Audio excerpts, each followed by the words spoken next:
The modern slave trade is on the rise.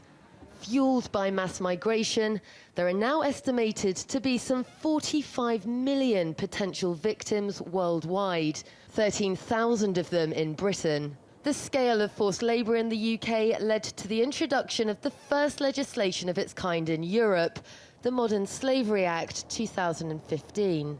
Well, now the British government's gone one step further and earmarked more than $40 million to set up an international modern slavery fund.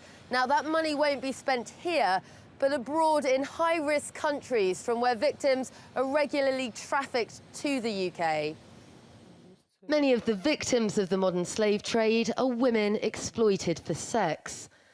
Meredith, whose name we've changed to protect her identity, was one such victim.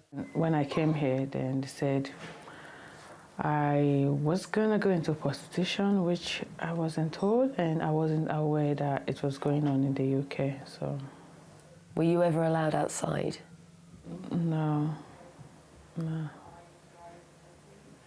was never allowed outside, and I still do have nightmares about being there, because it's like you're just in a cage and there was nothing you could do about it, and there was no way to escape, and there was no way to ask for help, or you don't even know who to ask for help. And it's just like when you're in a position that you're just being tied there and you're powerless and there's nothing you can do about it.